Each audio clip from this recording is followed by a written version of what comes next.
बोलिए जय माधव, जय माधव। आज के अखिल भारतीय यादव महासभा के अधिवेशन में मंच पर उपस्थित हमारे यादव समाज के गौरव, हमारे यशस्वी राष्ट्रीय अध्यक्ष आदरणीय स्वप्निल कुमार घोष जी का मैं मध्य प्रदेश की धरती पर बहुत बहुत स्वागत करती हूँ, वंदन करती हूँ, अभिनंदन करती हूँ। तालियां बजाइए। माननीय राष्ट्रीय अध्यक्ष जी आपके मध्य प्रदेश में पधारे हैं। मंच पर उपस्थित हमारे प्रदेश के हमारे यादवों की धड़कन, हमेशा समाज के लिए समर्पित, समाज के लिए लड़ने वाले, आज सबको पता होगा कल हमारे माननीय प्रदेश अध्यक्ष जी आदरणीय जगदीश दादाजी का स्वास्थ्य खराब हो गया। माननीय राष्ट्रीय अध्यक्ष जी आदरणीय जगदीश दादाजी ने पूरे जिलों का दौरा किया।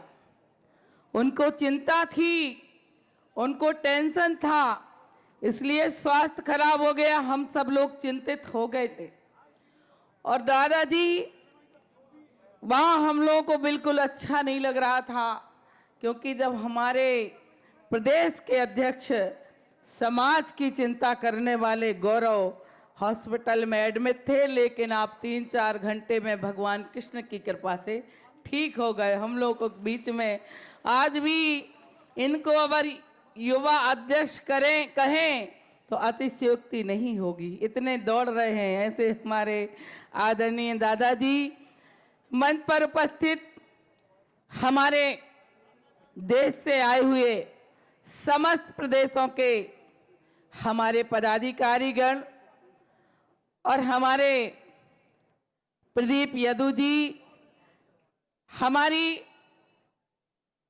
मातृशक्ति के रूप में राष्ट्रीय अध्यक्ष कार्यकारिणी आदरणीय पुष्पा साध्वी जी, हमारी मंजू यदु जी,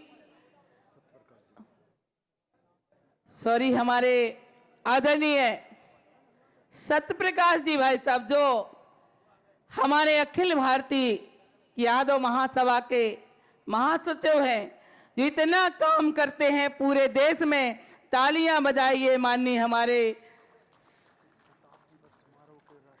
पूरे शताब्दी वर्ष समारोह के माननीय हमारे सत्य प्रकाश भाई साहब राष्ट्रीय अध्यक्ष जी हैं। भाई साहब आपका स्वागत है भोपाल की धरती पर, आपका वंदन है, आपका सब लोग अभिनंदन करते हैं। तालियां अब तो बजाइए, आप सब लोग तालियां सुनाई देना चाहिए।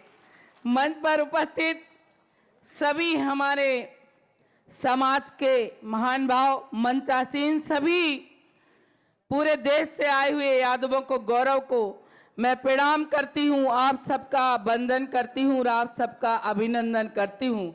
और यहाँ पर उपस्थित सभी हमारे समाज के गौरव का मैं वंदन और अभिनंदन करना चाहती हूँ।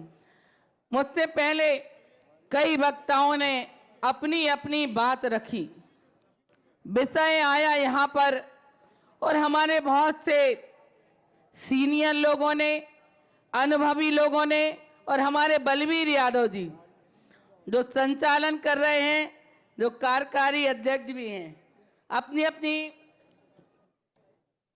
बात रखी और बताया। हमारा यादव समाज हमेशा से 2 मांगे करता आया है।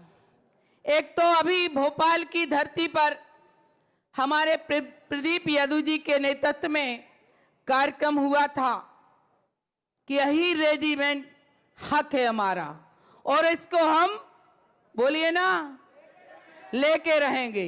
निश्चित ही यही रेजिमेंट हक है हमारा, इसको हम लेके रहेंगे, लेके रहेंगे। ये हम ठानना पड़ेगा पूरे समाज को। और दूसरा, हमारी जाति जनगणना, क्योंकि हम लोगों ने देखा है कि जहां जहां यादव समाज है, अगर वहां पर 50,000 वोटर होगा तो 10,000 बताया जाएगा, 20,000 बताया जाएगा, हमारी संख्या कम की जाएगी ताकि हमें समाज में अन्य क्षेत्रों में हमारा प्रतिनिधित्व कम हो। इसलिए मैं इस मंच के माध्यम से ये भी कहती हूं कि जाति जनगणना निश्चित ही होना ही चाहिए। मैं अभी आदरणीय दादाजी के बारे में कह रही थी, क्योंकि मध्य प्रदेश की धरती पर आप सब लोग आए हैं, हम सब लोगों का सौभाग्य है। लेकिन मैं ये कहना चाह रही हूं कि दादाजी, यहाँ समाज के बंधुओं से भी कहना चाहती हूं कि दादाजी जितनी मेहनत करते हैं, वो पूरे जिलों में गए, समाज की एकता के लिए गए। आप ये भी जानते हैं कि जो समाज में सेवा करता है उसको कोई कुछ मिलता नहीं है, सिर्फ समाज के उत्थान के लिए, समाज के विकास के लिए काम करता है। जगदीश दादा जी का भी परिवार है, और जब आदमी 24 घंटा समाज क्षेत्र में काम करता है तो निश्चित ही उनका परिवार भी नाखुश होता है। लेकिन इस बात की परवाह किए बिना आदरणीय जगदीश दादाजी जिस तरह से पूरे मध्य प्रदेश में अलग जगाने का काम करते हैं, समाज को आगे लाने का काम करते हैं, समाज के खिलाफ जहां भी अत्याचार अन्याय हो वहां लड़ने का काम करते हैं, तो निश्चित ही आदरणीय राष्ट्रीय अध्यक्ष जी, हमारे मध्य प्रदेश में ऐसा अध्यक्ष ना हुआ है ना होगा। मैं इस मंच के माध्यम से कहना, क्योंकि आप जानते हैं, परिवार को भी जानते हैं। आज माननीय अध्यक्ष जी, आपको पता होगा कि हमारे दिल्ली में अधिवेशन चल रहा है और पूरे देश के जनप्रतिनिधि, विधायक, सांसद, नगरपालिका अध्यक्ष सभी लोग वहां पर गए हैं। लेकिन पार्टी भी महत्वपूर्ण है, वहां पर बहुत लोग गए हैं, लेकिन मैंने सोचा कि समाज भी मेरे लिए बहुत महत्वपूर्ण है, इसलिए मैं नहीं गई। और मैंने निर्णय किया कि मैं समाज के अधिवेशन में शामिल होंगी और तारीख भी वो ऐसी थी कि 17 और 18 दिल्ली में थी और 17-18 यहाँ पे थी। तो त्याग करना पड़ता है, त्याग जरूरी है, निर्णय करना पड़ता है। हम सब निर्णय नहीं कर पाते। यहाँ पर हमारी बहन गुजरात से आई, उन्होंने कहा कि यहाँ पर बहनों का प्रतिनिधित्व कम है, तो हमारे मध्य प्रदेश के यादव भाइयों को सोचना चाहिए। हम देखते हैं, जब हम बहनों को जनपद का अध्यक्ष बनाते हैं, जब हम बहनों को जिला पंचायत का अध्यक्ष बनाते हैं और जब वो अध्यक्ष के लिए हम नॉमिनेट करवाते हैं, तो बहनों को वहां कितनी दिक्कत जाती है। यहाँ तो हम लिख देते हैं पत्नी के आगे पति का नाम, लेकिन वहां उस बहन जब निकलेगी नहीं, जब बाहर नहीं आएगी, तो आप सोचिए वो बहन वहां कैसे लड़ पाएगी। आप अपनी महिलाओं को बाहर निकालिए। ये 50% का आरक्षण है अभी जिला में, नगर पालिकाओं में। ऐसे काम नहीं चलेगा अगर नारी शक्ति को हम बाहर नहीं लाएंगे। आपने देखा होगा गुजरात का महाराष्ट्र, हमारी 35-40 हजार बहनों ने पूरा वर्ल्ड रिकॉर्ड बनाया, और मैं बधाई देती हूं मंच के माध्यम से। मैं तो इतनी प्रभावित हूं कि मैं गुजरात उन सब बहनों का वंदन और अभिनंदन करने आना चाहती हूं, और वंदन अभिनंदन भाइयों का भी करना चाहती हूं, क्योंकि अगर भाई अनुमति नहीं देते तो हमारी बहनें उस कार्यक्रम में भाग नहीं ले पाती। इसलिए भाइयों का भी वंदन और अभिनंदन करना चाहती हूं। बंधुओं, मैं आप लोगों से कहना चाहती हूं, आदरणीय अध्यक्ष जी, मैं उस जगह से आती हूं, बुंदेलखंड, आपने सुना होगा। बुंदेलखंड में बड़े बड़े डाकू रहा करते थे, पूजा बब्बर रहते थे, डाकुओं से भरा बुंदेलखंड है जहां का मैं प्रतिनिधित्व करती हूं। और आपके आशीर्वाद से इस यादव समाज की एक छोटे से घर की महिला ने जिस तरह से 32 दांतों के बीच में जीभ काम करती है, इस तरह काम करके दिखाया और चौथी बार आपके बीच में जीत की आई हूं। जहां पर अध्यक्ष जी राजा महाराजा, उनको कक्काजू बब्बाजू इसके अलावा कोई बोल नहीं सकता। जहां से मैं प्रतिनिधित्व करती हूं अध्यक्ष जी, ये आशीर्वाद आपका आशीर्वाद है। और कोई मैं धनंजय की बेटी नहीं हूं, छोटे से घर और छोटे से परिवार की हूं, लेकिन आप सबका आशीर्वाद है। यहाँ पर हमारी साध्वी जी कह रही थी कि आपका तो काम राम नाम से चलता होगा। मैंने कहा साध्वी जी, राम के बिना भी व्यक्ति जिंदा नहीं रह सकता। राम मंदिर बना है तो जी हमारे लिए और हमारे पूर्वजों के लिए गौरव की बात है, लेकिन कृष्ण के बिना हम रह नहीं सकते, ये भी सही बात। और अगर बुंदेलखंड में ये बहन लड़ रही है तो भगवान कृष्ण का ही आशीर्वाद है। बंधुओं, मैं आप लोगों से कहना चाहती हूँ, हम नेता बनना चाहते हैं, हम जनपद और जहां जहां जाना चाहते हैं, निश्चित ही हम नेताओं के चक्कर काटना भी चाहिए।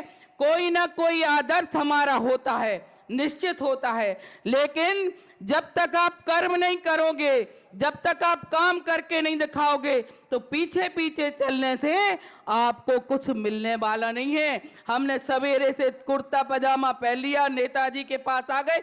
एक मैं कहानी आपको बताऊंगी। एक मेरा कार्यकर्ता था, बहुत अच्छा कार्यकर्ता है और निश्चित दिन भर ललिता यादव जिंदाबाद करता है। मुझे भी लगा इसने बहुत काम किया मेरे चुनाव में, एक काम मैं इसका करा दूं। एक समिति के माध्यम से उसका काम मैंने कराया, लेकिन आप विश्वास नहीं करेंगे, वो कार्यकर्ता हमसे तो लगाव करता था, लेकिन जो समिति के सदस्य थे, जैसे ही उसका काम हुआ, समिति के सदस्यों ने उसने इस्तीफा दे दिया। अब आप बताइए, जब आपकी समिति के सदस्य आपके नहीं हैं, जब आपका मोहल्ला आपका नहीं है, समाज आपका नहीं है, तो आप नेता कैसे बन पाएंगे? और नेता भी उसी को स्वीकारता है जिसके पास जनाधार होता है। इसलिए मोहल्ले की सेवा करिए, जनता की सेवा करिए और आप आगे आइए। आप जानते हैं कि भगवान कृष्ण ने महाभारत क्यों हुई? आपको पता होगा कि पांडव तो 5 गांव मांग रहे थे, लेकिन कौरव 5 गांव देने को भी तैयार नहीं थी। और पांडवों ने अगर द्रौपदी को जुए के उसमें नहीं लगाया होता, दांव नहीं लगाया होता, तो भी महाभारत नहीं होती। और जब महाभारत हुई, जब द्रौपदी का चीर हरण हो रहा था, मैं इसलिए कहना चाहती हूँ आप लोगों से कि जब द्रौपदी का चीर हरण हो रहा था, तो द्रौपदी चिल्ला रही थी कि मेरी लाज बचाइए, आइए मेरी लाज बचाइए। आप लोगों से कहना चाहती हूँ, आप भीष्म पिता मत बनो। अगर भीष्म पिता ने उस समय दुर्योधन को 2 तमाचा मार दिए होते तो ये महाभारत नहीं होती, चीरहरण नहीं होता तो महाभारत नहीं होती। और द्रौपदी चिल्ला रही थी, द्रौपदी कह रही थी कि कहाँ जा छुपे हो तुम प्यारे कन्हैया, यहाँ लाज मेरी लुटी जा रही है, दुशासन के हाथों से तेरी द्रौपदी की सभा बीच साड़ी खिंची जा रही है। अगर भीष्म पिता साथ नहीं दे देते तो भगवान कृष्ण को द्रौपदी की लाज बचाने नहीं आना पड़ता।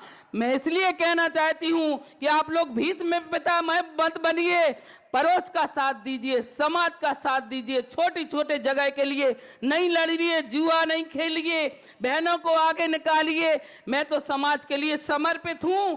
मैं कहती हूं, सबसे कहती हूं, हाँ मैं यादववादी हूं, मैं राजनीति करती हूं, सामाजिक क्षेत्र में काम करती हूं।